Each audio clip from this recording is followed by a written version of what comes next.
All right, so we are at Youth Mortuary, where the corpses of the people that were attacked at Angwan Rukuba were brought in, over 20-something of them. I counted at least 28. So at least 29 persons were brought in here. So the government said they are not going to be doing a mass burial, that they will be burying them individually to give them the respect. I saw pregnant women. I saw a lot of young persons, older persons that were killed. So this man was present there yesterday. So he's going to give us an account of what happened. So my brother, please, in details, please be precise. Now, as at about 7:45 p.m. yesterday night, I was driving down from Bauchi Road going to Lamingo. And then as soon as I got to the Angwan Kuba, I saw some men, on machine, about 4 to 5 machines. And then they started shooting. And as soon as I realized that it was, a heavy gunshot, I had to quickly try as much as possible to park where I'll be safe. And then from there, I started, getting the account of actually what happened. And I realized that so many people were actually shot dead, to the extent that even someone who actually entered a particular shop where that was actually in shop to hide, they still went there and gunned him down. And if you go to the shop presently, you realize that there are gunshots, on the shop. Now, why people actually ran was because it was believed that it was NDLEA. Because sometimes when NDLEA comes there, maybe possibly to make arrests, they shoot. And that was why all the youth actually ran. Because believing that Angwan Rukuba youth are not youth that does not know their rights.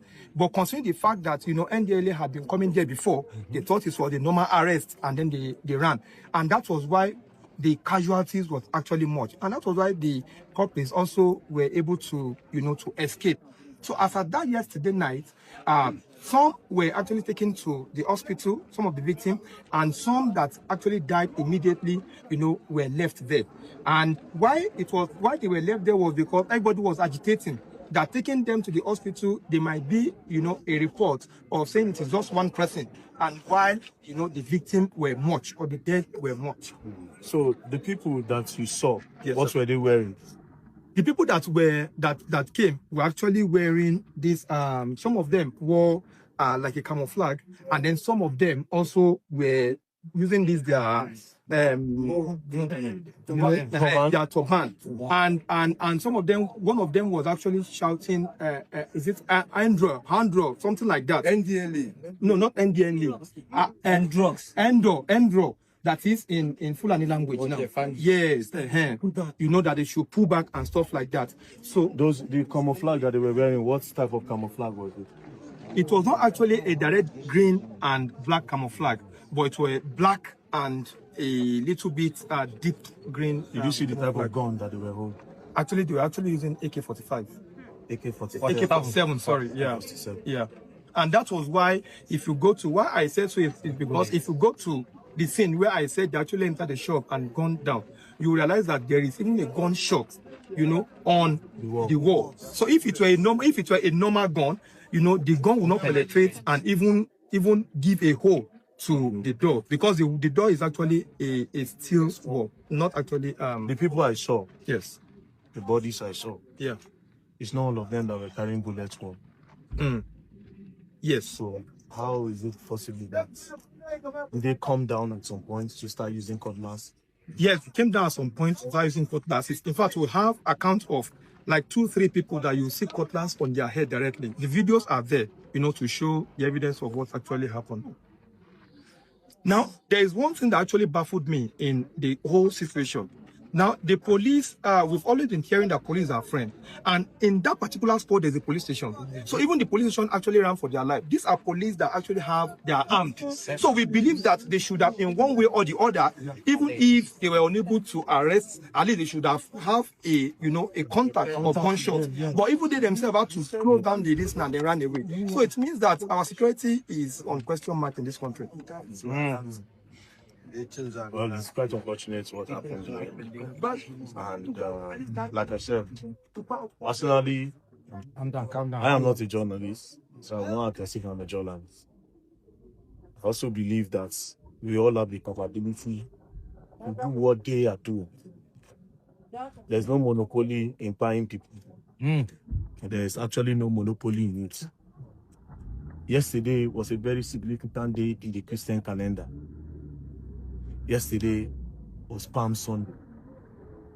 In the Christian calendar, that is when the Christians feast and wait for the resurrection of Jesus Christ, which is next Sunday.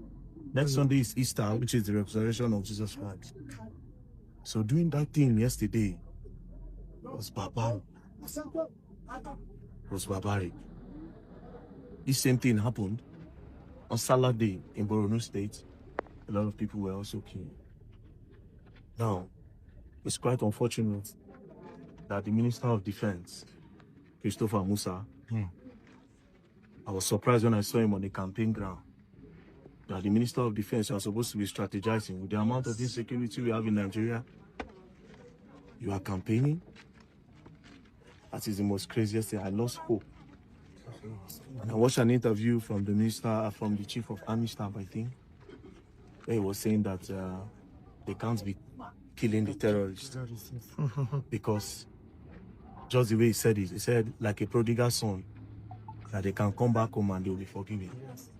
If you keep forgiving them, if there's no penalty for the atrocity that they commit, they will keep on committing. So what do we do? My advice to Nigerians and the people of Okuba, do not let this repeat itself. You have a lot of boys, mobilize, strategize, and protect your community. Nothing more. All of us, it's our body. Not be only them if you do this one. That's all we can say. To the youth of Okuba, see, they are bringing bodies. Cops. This is a cop. Inside the car, man. There's people Go there, go to the people inside. Inside the car. You can say anything. Now, you see, before now, It's okay, it's okay. before now, there've been, different records. Before now, there've been different records that are circulated, in one place or the other, that after the Salah, they will come for the attack.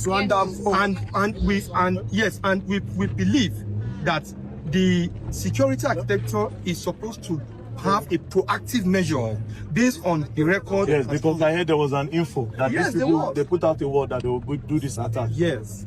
And then it eventually happened and nothing happened. There was no measures that was put on ground to protect the people. Yeah.